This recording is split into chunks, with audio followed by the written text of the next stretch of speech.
Bonjour à tous, j'espère que vous allez bien. Dans cette vidéo, nous allons voir ensemble les événements importants de la semaine et nous verrons également les paires à surveiller cette semaine. Mais avant cela, si vous n'êtes pas déjà abonné, je vous invite à vous abonner pour ne pas rater mes prochaines vidéos.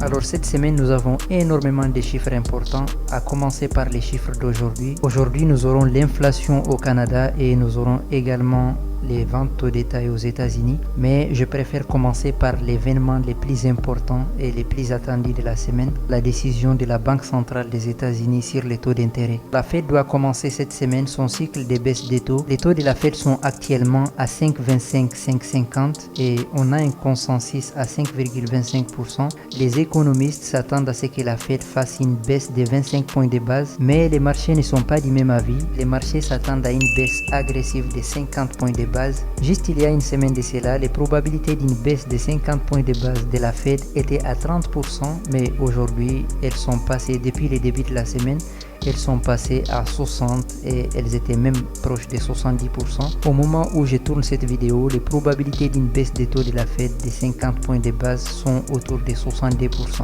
Il y a une énorme incertitude, mais ce dont nous sommes sûrs est que la Fed va commencer à baisser ses taux à partir de cette réunion. La Fed fait toujours en sorte de ne pas surprendre les marchés, elle fait toujours en sorte d'informer les marchés sur ses intentions. En juin 2022, on s'attendait à ce que la Fed fasse une hausse des taux de 50 points de base, mais la Fed voulait faire une hausse de 75 points de base et du coup ils ont fait fuiter l'information. Ils avaient averti les journalistes Nick Timiraos du Wall Street Journal et un autre journaliste de la chaîne CNBC, et tout ça pour éviter de surprendre les marchés. Ils les avaient avertis juste 2 jours avant la réunion de la Fed, et après la Fed avait fait une hausse de 75 points de base et les marchés étaient déjà préparés à cela.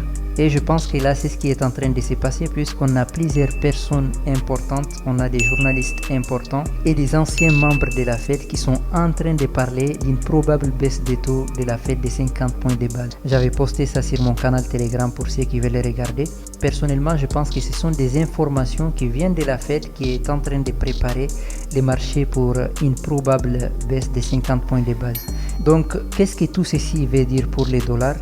Depuis un moment, le dollar est en train de baisser. Depuis qu'on a commencé à parler d'une probable baisse de 50 points de base de la Fed, il y a eu de fortes ventes du dollar. Il y a des scénarios possibles pour les dollars. Le premier scénario pour moi, c'est que la Fed fasse une baisse de 25 points de base et dans ces cas, on pourrait avoir une hausse sur les dollars puisque les marchés s'attendent énormément à ce que la Fed fasse une baisse de 50 points de base.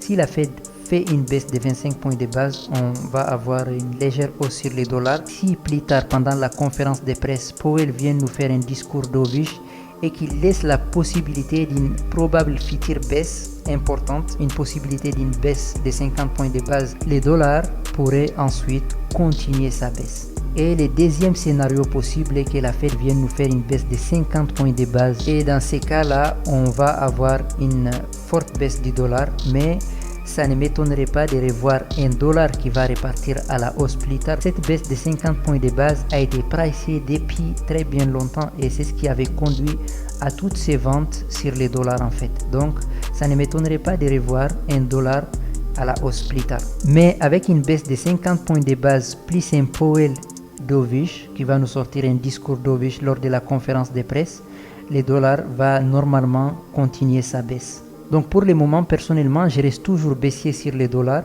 mais si la Fed fait une baisse de 50 points de base et que Powell vient rassurer les marchés plus tard, ça ne me surprendrait pas de voir un dollar à la hausse. Après la Fed, on a également la décision de la Banque d'Angleterre sur les taux d'intérêt le jeudi. Et les marchés s'attendent à ce que la Banque d'Angleterre garde les taux inchangés. Juste avant la décision de la Banque d'Angleterre sur les taux d'intérêt, on aura également l'inflation au Royaume-Uni le mercredi matin. Et ce qui serait important à surveiller, c'est l'inflation hors alimentation et énergie qui est pour le moment à 3,3% et le consensus s'attend à ce qu'il augmente à 3,5%. Pour le moment, les marchés s'attendent à ce qu'il n'y ait pas de changement. Le GBP est assez acheté depuis un moment. Hier, dans notre analyse de la semaine, je m'attendais à ce que le GBP revienne sur ces niveaux-là. On est revenu légèrement et on est déjà remonté. À ce niveau-là, moi, je ne vois rien d'intéressant à faire pour le moment. La Banque d'Angleterre a déjà fait une baisse, elle va attendre ces mois-ci, elle va faire comme la Banque Centrale Européenne, elle va garder les taux inchangés et lors de leur prochaine réunion, ils vont baisser les taux, c'est ce que moi je pense. Et après la Banque d'Angleterre, le vendredi, on aura la décision de la Banque du Japon sur les taux d'intérêt. Le consensus s'attend à ce qu'il n'y ait pas de changement. Les marchés s'attendent à ce que la Banque du Japon garde les taux inchangés, mais avec une communication hawkish. Comme on le voit ici, les achats des institutionnels, les net long sur les yens, sont en train d'atteindre des niveaux records. En plus de cela, Tamura, qui est un membre de la Banque du Japon, avait donné une conférence à Okayama le 12 septembre et dans la conférence, il avait souligné que les taux de la Banque du Japon doivent augmenter minimum à 1% pour freiner les risques d'inflation. Les marchés ont réagi immédiatement à son discours, les trouvant hawkish. Donc pendant que la Fed a commencé son cycle de baisse de taux, la Banque du Japon est en train de faire le contraire. Étant une valeur refuge, le yen a également reçu un soutien de toutes ces incertitudes au cours de ces derniers mois. Donc je pense qu'il y aura quelque chose à faire sur les dollars yens. Si on revient sur cette zone-là, je pense qu'on pourrait avoir une belle vente sur les dollars yens. Et d'ailleurs, même à partir de ces niveaux-là, on peut continuer sur cette baisse-là. Et une autre paire que je trouve également intéressante, c'est les CHF-JPY. Les CHF-JPY, on a eu une très forte baisse. On devrait venir chercher ces niveaux-là.